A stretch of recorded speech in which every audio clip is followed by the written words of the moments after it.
सुप्रभात बच्चों। आज के ऑनलाइन क्लासेस में मैं अनामिका पांडे आप सभी का स्वागत करती हूँ। आज हम वसंत भाग 2 के अंतर्गत पढ़ेंगे नीलकंठ भाग 2। जैसा कि आप सभी जानते हैं, पहले वीडियो में हमने पढ़ा कि महादेवी वर्मा बाजार से 2 पक्षी शावकों को खरीद करके लाती है और उसका लालन पालन अपने पढ़ने लिखने वाले कक्ष में कर रही है।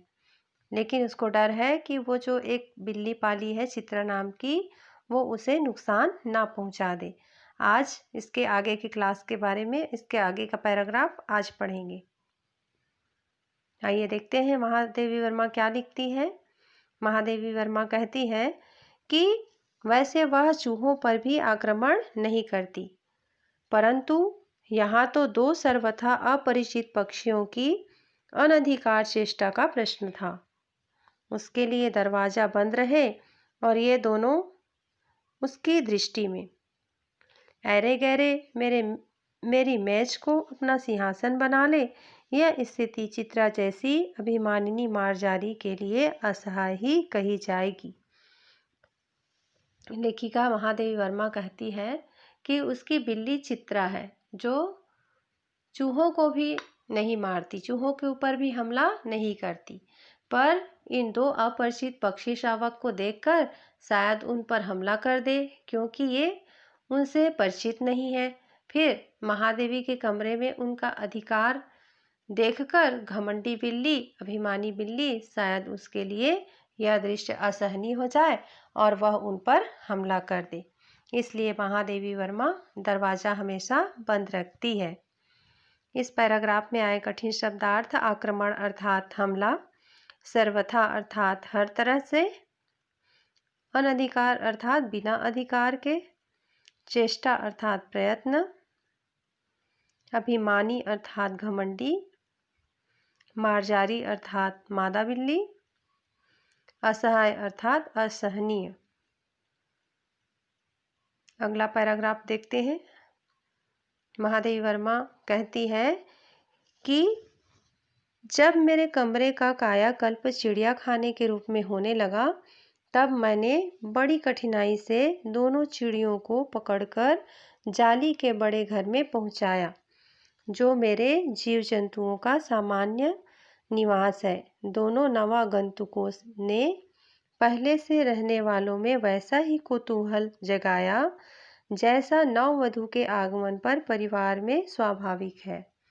लेखिका आगे लिखती कहती है कि जब वे मेरे कमरे का कायाकल्प पूरी तरह से बदल डाले, अर्थात चिड़ियाघर जैसा हाल मेरे कमरे का उन लोगों ने बना दिया, तब लेखिका बताती है कि तब मैं उन्हें पकड़कर बड़े से जाली वाले घर में अर्थात चिड़ियाघर में पहुंचा देती हूँ। अर्थात ये चिड़ियाघर किसका है? महादेवी वर्मा का ही है। वो उसको बड़े चिड़ियाघर में, जहाँ पर वो पशु पक्षियों को रखती है, वहाँ पहुंचा देती है। वो बता रही है कि ये दोनों नए आए हुए पक्षी शावकों को देख करके ये जो यहाँ के रहने वाले हैं और पशु पक्षी, वो जिज्ञासा से भर गए, उत्सुकता उनकी बढ़ गई। ऐसी उत्सुकता जिस प्रकार नई दुल्हन के आने पर परिवार में होता है ना, उसी प्रकार इन लोगों के अंदर में जिज्ञासा जाग गई कि आखिर कौन आया है और उनका स्वभाव कैसा है आदि। आगे इस पाठ में आए कठिन शब्दार्थ देख लेते हैं। कायाकल्प पूरी तरह बदलाव, नवा अर्थात नया, आगंतुक अर्थात आया हुआ, कुतूहल अर्थात उत्सुकता, जिज्ञासा, नववधू अर्थात नई दुल्हन। आगे लेखिका लिखती है कि वहाँ के जो पशु पक्षी हैं वो किस तरह से व्यवहार करने लगे उनके आने के बाद। लेखिका कहती है कि लक्का कबूतर नाचना छोड़कर दौड़ पड़े और उसके चारों ओर घूम घूम कर गुटुरगू की रागनी अलापने लगे। बड़े खरगोश सभ्य सभासदों के समान क्रम में बैठकर गंभीर भाव से उनका निरीक्षण करने लगे। उनकी गेंद जैसे छोटे खरगोश उनके चारों ओर उछल कूद मचाने लगे। लेखिका बताती है कि जब वो वहाँ पहुँचे दोनों पक्षी शावक मोर के बच्चे, तो वहाँ जो लक्का कबूतर था वो नाच रहा था, वो नाचना छोड़ दिया और उसको देखने लगा और उनके आगे पीछे घूमने लगा, घूम घूम करके गीत गाने लगा। और ये जो खरगोश थे, बड़े बड़े खरगोश, वो बड़े सभ्य व्यक्ति जैसे एक लाइन से क्रम से बैठ गए। और जो छोटे छोटे खरगोश थे, किस प्रकार दिखाई दे रहे थे वो, उनकी गेंद के समान। वे क्या करने लगे, वे ये दो पक्षी आए हैं उनके आगे पीछे उछलने कूदने लगे। इस तरह से वहाँ का जो दृश्य है उसका वर्णन लेखिका यहाँ पर करती है। इस पैराग्राफ में आए कठिन शब्दार्थ है राग अर्थात लय, आलाप अर्थात तान युक्त स्वर। आइए देखते हैं अन्य पक्षियों की क्या स्थिति है। लेखिका कहती है तोते मानो भली भांति देखने के लिए एक आंख बंद करके उनका परीक्षण करने लगे। उस दिन मेरे चिड़ियाघर में मानो भूचाल आ गया। लेखिका कहती है तोता भी ऊपर में बैठा है, देखो कैसे तोता बैठा हुआ है और एक आंख को बंद करके उनको ध्यान पूर्वक देख रहा है कि अरे हमारे चिड़ियाघर में कौन आया है। इस तरह से पूरे चिड़ियाघर में भूकंप सा आ गया है, हलचल सी मच गई है। आगे लेखिका लिखती है धीरे धीरे दोनों मोर के बच्चे बढ़ने लगे। उनका कायाकल्प वैसा ही क्रमशः और रंगमय था जैसा इल्ली से तितली का बनना। तितली जब अंडा देती है तो छोटे छोटे अंडे होते हैं, फिर वो कीड़े के समान हो जाते हैं। उसके बाद वो बड़े होते हैं तो रंग बिरंगी तितली के रूप में दिखाई देने लगते हैं। ठीक उसी प्रकार ये जो मोर है, मोर के बच्चे हैं, पक्षी शावक हैं, वो भी बढ़ने लगे, ठीक इल्ली की तरह। आगे देखते हैं।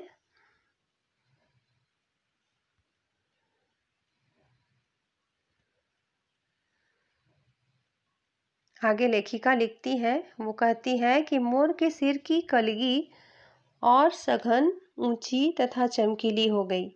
चोंच अति अधिक बंकिम और पैनी हो गई। गोल आंखों में इंद्रनी की नीलाभ द्युति झलकने लगी। लंबी नील हरित ग्रीवा की हर भंगिमा में धूप छाई तरंगे उठने गिरने लगी। दक्षिण वाम दोनों पंखों में सलेटी और सफेद आलेखन स्पष्ट होने लगे। लेखिका मोर की सुंदरता का वर्णन करते हुए कहती है कि ये जो मोर है उनके सिर की जो कलगी होती है वो और भी घनी हो गई और उनके जो चोंच है वो कैसे हो गए, टेढ़ा और तिरछा हो गया, पैनी हो गया अर्थात तीखे हो गए। और क्या बताती, उनकी जो आंखें हैं वो कैसे लगने लगे, वो नीलम की तरह दिखने लगे, नीलम की तरह और चमकीला, द्युति अर्थात चमक से भरे हुए उसके जो आंख है वो दिखाई देने लगे। और आगे क्या बताती है कि उसकी जो गर्दन है वो क्या हो गए हैं, बड़े हो गए हैं। और गर्दन कैसा दिखाई दे रहा है, नीला हरा। इनके जो गर्दन होते हैं ना, मोर के गर्दन, वो नीले हरे रंग के होते हैं। और क्या बता रहे हैं, उनकी गर्दन में जब सूर्य का प्रकाश पड़ता है तो वो ऐसे लगते हैं जैसे नदी में, तालाब में जब सूर्य का प्रकाश पड़ता है तो रंग बिरंगे अनेक तरंगे दिखाई देती है ना, उसमें 7 रंगों से रंगे हुए, उसी प्रकार ये भी चमकीले उनके गर्दन के जो पंख हैं वो दिखाई दे रहे हैं।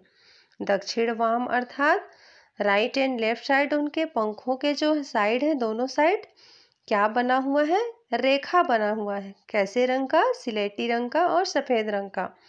ऐसे लग रहा है जैसे किसी ने वहां पर उनके गर्दन के आगे पीछे किसी प्रकार का चित्रकारी कर दिए हैं, रेखा खींच दिए हैं, ऐसा प्रतीत हो रहा है। लेखिका कहती है कि मोर के पूंछ लंबी हुई और उसके पंखों पर चंद्रिकाओं के इंद्रधनुषी रंग उद्दीप्त हो उठे। रंग रहित पैरों को गर्वीली गति ने एक नई गरिमा से रंजित कर दिया। लेखिका बताती है कि मोर के पंख जो पूंछ जो है वो बड़े हो गए, लंबे हो गए और उनके जो पंख है वो कैसे दिखाई देने लगे, अर्धचंद्राकार दिखाई देने लगे। और उसमें रंग बिरंगे जो अनेक रंग होती है वो इंद्रधनुषी रंग के समान प्रकाशित और प्रज्वलित दिखाई देने लगे। आगे लेखिका कहती है कि मोर के पंख क्या है, रंग रहित है, अर्थात उनके जो पैर को देखोगे ना उसमें कोई भी रंग नहीं है। फिर भी लेखिका को उनकी गति को देख करके, कैसी गति है, मोर की गति है गर्वीली गति, गर्व से युक्त वो जिस प्रकार से चलता है ना, उस दृश्य को देख करके उनके अकड़ के चलने की जो स्थिति है उसको देख करके लेखिका जो है भाव विभोर हो जाती है।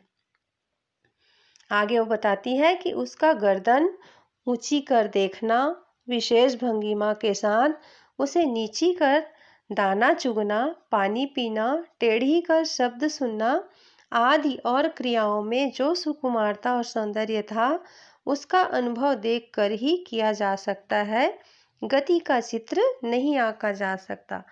लेखिका आगे बताती है कि एक तो उनके चलने के जो स्थिति है, गर्व से युक्त मोर का वो दृश्य अच्छा लगता है, भले उनके रंग नहीं है सुंदर, पर उनके चलने के तरीके मनमोहक हैं।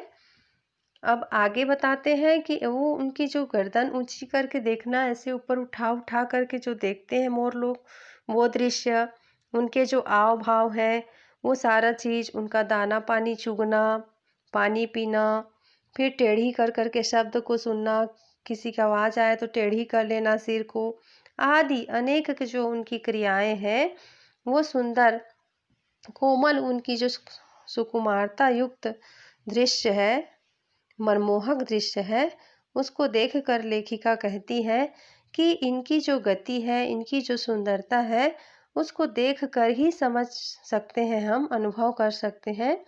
मैं उनकी जो सुंदरता है, उनकी जो झलक है, उसको मैं लिख करके या चित्र बना करके नहीं बता सकती, उसको देखने पर ही हमें अनुभव हो सकता है। पैराग्राफ में आए कठिन शब्दार्थ है चंद्रिका अर्थात मोर पंख का चंद्राकार चिन्ह, उद्दीप्त अर्थात प्रज्वलित, गर्विली अर्थात गर्व से युक्त, स्वाभिमानी, गरिमा अर्थात महिमा या महत्व, भंगिमा मुद्रा हाव भाव। आगे लेखिका लिखती है कि मोरनी का विकास मोर के समान चमत्कारिक तो नहीं हुआ, परंतु अपनी लंबी धूप छाई गर्दन, हवा में चंचल कलगी, पंखों की श्याम श्वेत पत्र लेखा मंथर गति आदि से वह भी मोर की उपयुक्त सहचारिणी होने का प्रमाण देने लगी। लेखिका बताती है मोर तो अत्यधिक सुंदर दिखाई दे रहा है, हम ऊपर पढ़े हैं सारा उनके सुंदरता का वर्णन है। आगे लेखिका लिखती है कि मोरनी का भी विकास हुआ, वो भी बढ़ी, उसके भी पंख बड़े हुए, उसके भी गर्दन बढ़ी, और उसके जो सिर के ऊपर जो लगे रहते हैं कलकी, वो भी घने हुए, और वो भी क्या होते हैं, हवा चलने से वो हिलने लगते हैं तो बड़ा ही सुंदर लगता है। और इनके जो पंख हैं उसमें कैसे रेखा बने हुए हैं, उसमें काले रंग के और सफ़ेद रंग के रेखाएं बनी हुई है। और उनकी जो गति है मंद मंद गति, मंथर अर्थात मंद मंद धीमी धीमी गति, वो भी देखने योग्य है, ऐसा लेखिका बताती है। और कहती है कि इन सारे दृश्य को देख करके यह जरूर कहा जा सकता है कि यह मोर की सहचारिणी अर्थात उसकी सखी के समान प्रतीत हो रही है। आज के पाठ में हम यहीं तक पढ़ेंगे। आज हमने पढ़ा मोर किस प्रकार से बढ़ा है और वो देखने में किस प्रकार से दिखाई देता है, उसके मनोहर रूप का चित्रण महादेवी वर्मा ने यहाँ पर बड़े सुंदर ढंग से की है। अब आज की क्लास को हम यहीं समाप्त करते हैं। आगे के पाठ के बारे में और आगे का पैराग्राफ दूसरे वीडियो में पढ़ेंगे। तब तक के लिए धन्यवाद।